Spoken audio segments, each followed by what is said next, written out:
Okay, let's have a look at question 8 on page 186.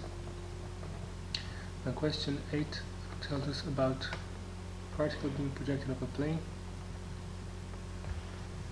which is inclined at an angle alpha to the horizontal. Right, and that plane is inclined at an angle alpha to the horizontal. So that angle in there is alpha. And we have a particle projected at an angle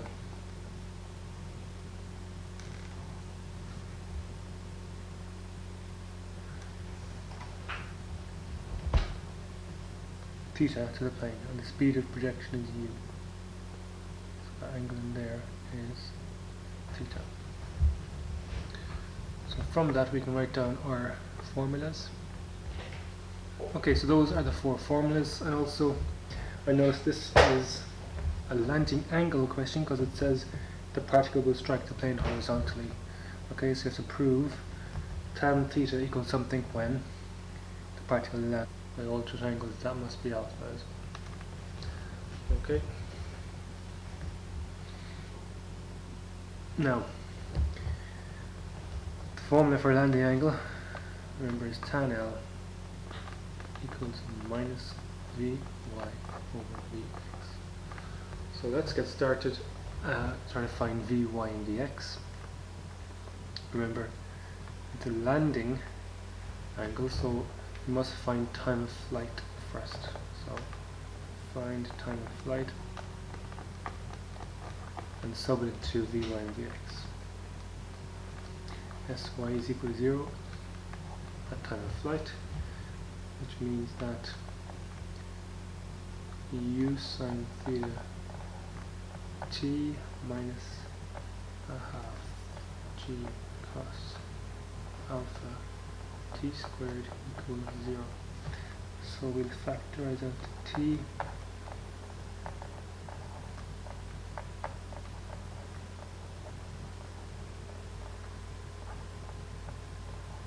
and that gets us a time of flight of 2u sine theta all over g cos alpha. That's the time of flight.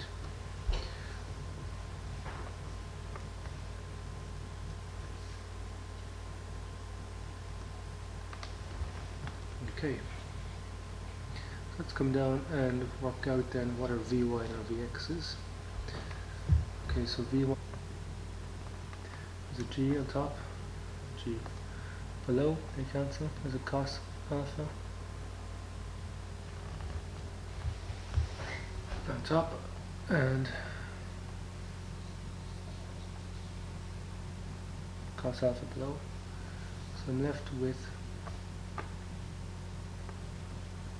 u sine theta minus 2u sine theta, which is equal to, so Vy is equal to minus u sine theta.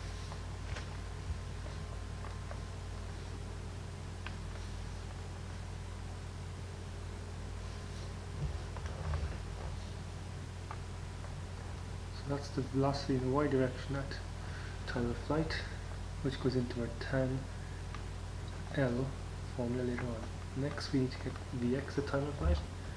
It's going to be u cos theta minus g sine alpha all times time of flight, which is still 2u sine theta over g cos alpha.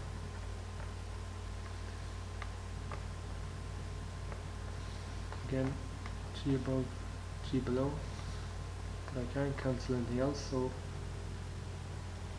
I'll say there to tidy up is Vx equals u cos theta minus 2u sine theta, and I noticed that sine alpha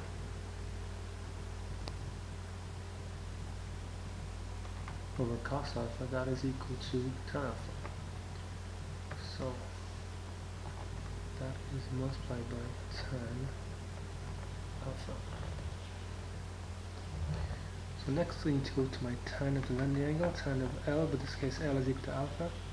So it's tan alpha, landing angle, is equal to minus times Vy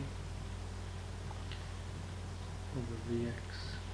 So Vy, remember, is minus u sine theta, minus u sine theta.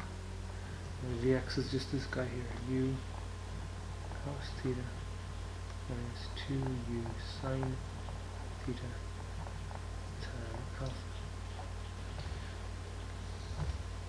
And I cancel that plus and that plus. And I can multiply across both sides now to clear the fraction. I multiply both sides by bottom line.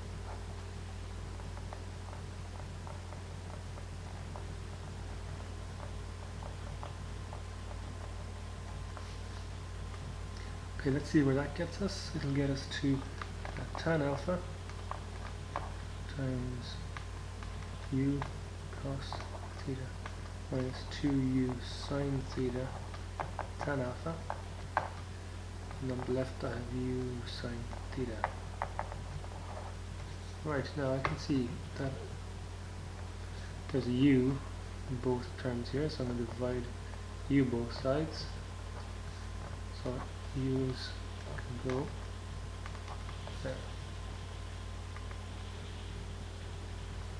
And let's get rid of brackets now, so we got tan alpha cos theta minus 2 sine theta tan alpha equals sine theta. Okay,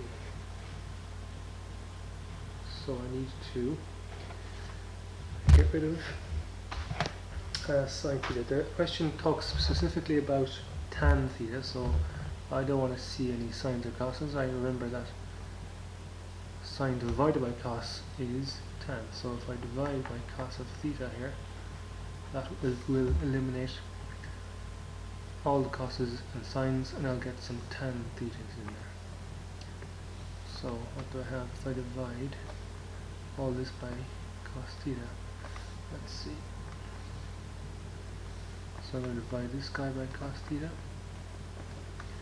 this guy by cos theta, and this guy by cos theta, and that will get me, so it'll give me tan alpha, and then I'll just go, minus 2 tan theta tan alpha equals tan theta.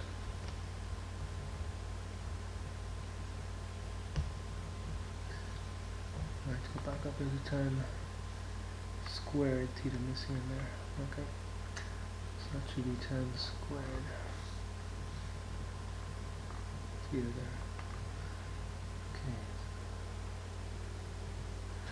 right. So now I'm going to bring my tan thetas together. So what I have, I've got tan alpha equals tan theta plus 2 tan theta tan squared alpha.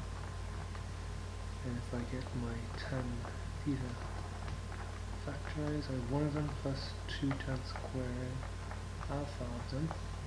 That's still equal to tan alpha on the left. Okay, so moving down, if I get tan theta on its own, I have tan alpha all over 1 plus 2 tan squared alpha equals tan theta. Now I need to remember to get to,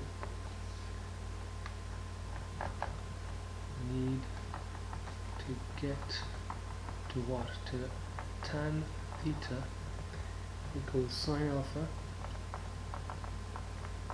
cos alpha all over 2 minus cos squared alpha. So I need to remember that as I work ahead. Now, the moment I've got tan alpha on top and 1 plus 2 tan squared alpha, so if I'm going to get it back out of tans and into sines and coses, I need to convert the tan into a sine over cos. So sine alpha over cos alpha will be on top of that fraction, and underneath I will have 1 plus 2 times tan squared alpha, which is sine squared alpha over cos squared alpha. That's equal to tan theta. So that looks a bit better because I have now, as I can see over here, nothing to do with tan.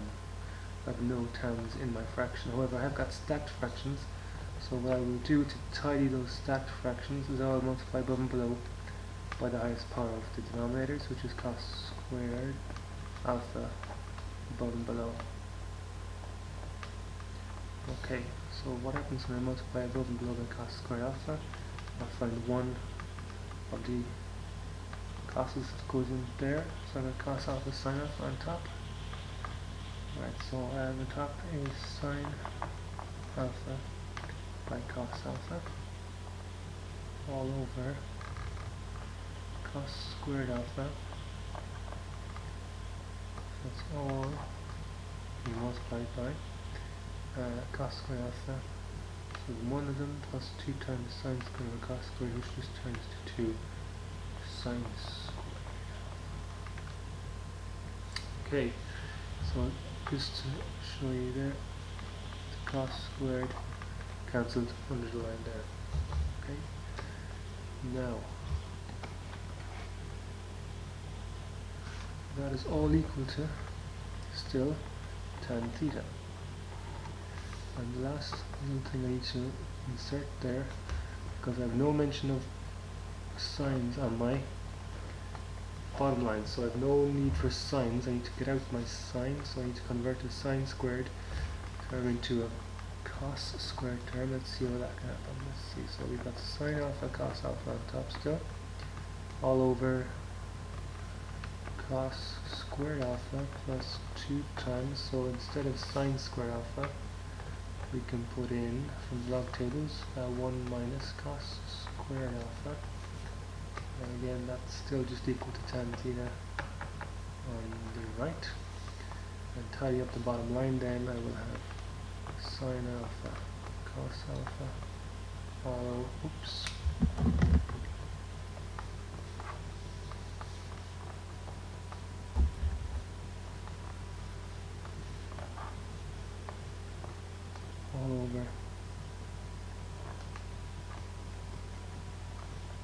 cos squared alpha plus 2 minus 2 cos squared alpha, and finally I get to what I want. I got sine alpha now and cos alpha on top, all over cos, so 2 is left, 2 and minus cos squared alpha is equal to tan theta. That is required.